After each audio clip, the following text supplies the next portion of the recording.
En el problema nos piden determinar las fuerzas internas en cada uno de los tramos del cuerpo rígido mostrado en esta figura. El cuerpo consta de tres tramos, básicamente.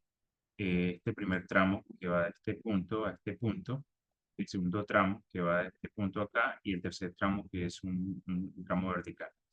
Y la carga externa que está actuando en ese tramo, perdón, en toda la estructura es una fuerza puntual F. Noten que no hay cargas distribuidas, pero en caso de que uno se encuentre con cargas distribuidas, por ejemplo, que es mi problema, que hubiera tenido una carga distribuida o acá una carga distribuida, pues el procedimiento va a ser similar a lo que se ha hecho previamente. ¿En qué consiste? Primero debemos hacer un diagrama de cuerpo libre para identificar el grado de indeterminación estático. Una vez identificamos el GIE, si es isostática, la estructura, si es parcialmente restringida o propiamente restringida, y si va a ser estable para las cargas que tenemos, pues lo que vamos a hacer con esas cargas es que las vamos a tratar luego como una fuerza resultante, acá una R1 y aquí una R2, y pues luego determinamos las reacciones. Y una vez tengamos las reacciones, vamos y encontramos esas fuerzas internas. En este caso, el método que vamos a utilizar es el método de Cortes. Pues de nuevo, ese sería el procedimiento si tuviéramos las cargas distribuidas. Ahora, en este caso no tenemos cargas distribuidas, por ende, lo que voy a hacer un pequeño cambio. Noten aquí que se ha dicho que este primer tramo es el tramo 321, eso voy a irlo cambiando. Voy a agregar unos nodos, las distancias si van a permanecer iguales. Este tramo tiene distancia A, este tiene distancia B y este tiene distancia C, es decir, la solución va a ser simbólica. Entonces, que identificamos en el problema, detecto que hay tres tramos por las condiciones de carga, un primer tramo AB, un segundo tramo BC y un tercer tramo CD. En esos tramos detecto que el nodo A está empotrado, es decir, ahí vamos a tener nuestras reacciones. Los nodos B y C son nodos rígidos. Sí, si ustedes notan acá, no me han dado una información, no son nodos que permitan movimientos, rotaciones. Por tanto, esos nodos son capaces de transferir todas las fuerzas. ¿Cuáles fuerzas internas? La axial, dos cortantes, el momento torsor y dos momentos flectores. Son 6 fuerzas internas que son capaces de transferir estos nodos y este otro nodo acá. Y en el último tenemos un extremo libre, un nodo de libre, totalmente libre, sobre el cual se aplica la fuerza F. Identificados los tres tramos, pues ya debido a las condiciones de carga, ya sé que debo hacer tres cortes, ¿sí? O si estuviera usando el método de integración, pues debo buscar las funciones, fuerzas, para las tres regiones. En el método de integración, recuerde que tenemos fuerzas axiales y fuerzas normales a los elementos. Bien, algo importante son los ejes locales y los ejes globales. En este caso, los ejes globales se han dado el problema, el eje X está acá, es el eje X, que coincide con el eje AB, el eje Y es un eje ortogonal y el eje Z también es ortogonal. Entonces, para el primer tramo, los ejes locales, que son los que me interesan a mí para denotar las fuerzas internas, recuerden, hemos dicho para las fuerzas internas, aquí están las 6 fuerzas que necesitamos. Entonces, para el eje X, va a lo largo del eje longitudinal, el eje Y ortogonal y el eje Z también ortogonal plano, el eje Z, de donde lo tenemos simplemente usando regla de la mano derecha. Entonces, vuelvo al esquemita y acá vemos nuestros ejes locales o los ejes locales que se han definido para cada uno de los tramos.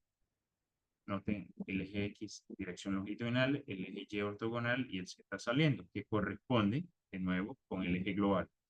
Pero en el tramo BC, es el segundo tramo, noten que el eje X va de B hasta C, el eje Y en este caso se ha tomado vertical y el eje Z haciendo regla a la mano derecha y cruz J queda acá. Entonces ya no coinciden con los ejes globales.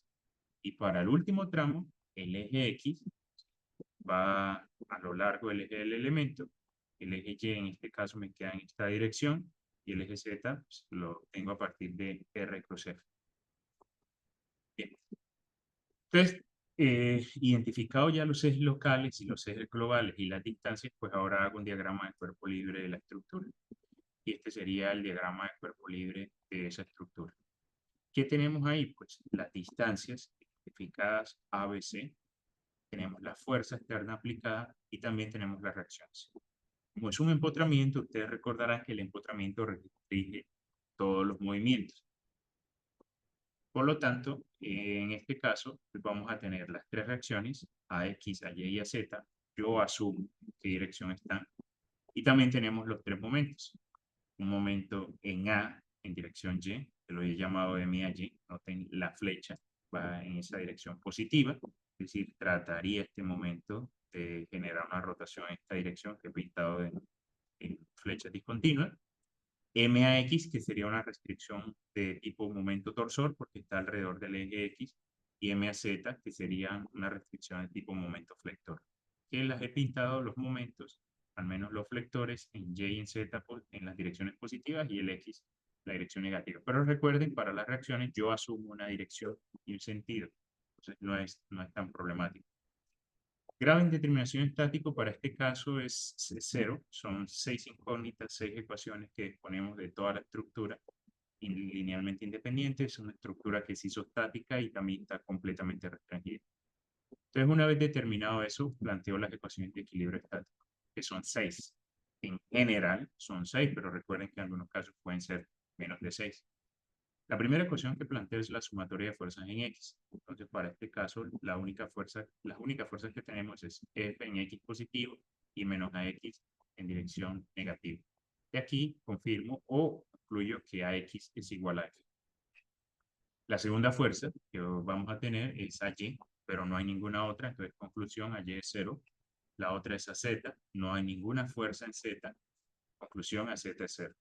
Recuerden que si yo tuviera una carga distribuida, actuando en alguno de los planos, entonces esa carga distribuida la tendría que tratar como una carga puntual, calculando el área bajo la curva de la función de carga.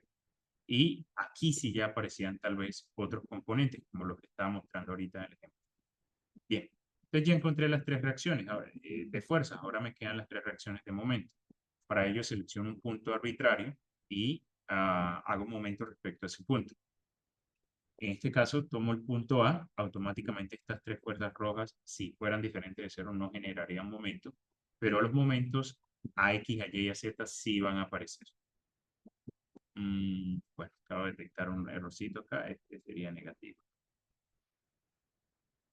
Bien, no me va a afectar el resultado por suerte, pero sí sería negativo. Entonces, ¿cuál es el momento en A? Pues sumatoria de R cruz F más sumatoria de momentos. En este caso, el vector de posición desde A hasta D es A en I, P en menos K y C en J. Cruz F, F va en dirección I positiva. Bien. Este elementico es su móvil. Déjame corregir rápidamente.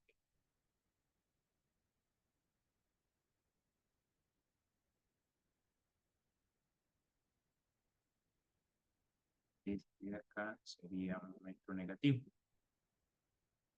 Bien, corregido. ¿Qué otros momentos me aparecen? Me aparece MAY que lo asumí positivo, MAZ positivo y MAX que lo asumí negativo y eso es lo que estaba corrigiendo ahorita. Hago el producto cruz entre el vector de posición relativo y la fuerza y obtengo esto, ¿sí? Estas dos componentes más los momentos. Separo esa única ecuación vectorial en tres ecuaciones escalares, es decir, cada una de las componentes en I, en J y K igual a 0, porque eso lo tengo que hacer, nunca olviden eso. Y entonces encuentro que el momento en X es 0, el momento en Y es B por F y el momento en Z es C por F. Noten que son distancias multiplicadas por fuerza. B era una distancia, C era otra distancia. O sea, tenemos unidades de fuerza por distancia y ese es un chequeo de sanidad que debo hacer. Las respuestas fueron positivas, indica eso, que la dirección que asumí es positiva. Pregúntense ustedes si tienen lógica que esas sean las direcciones positivas, teniendo en cuenta que esta es la fuerza externa que se le aplicó a ese elemento. Bien, Hasta acá se ha resuelto el equilibrio estático externo.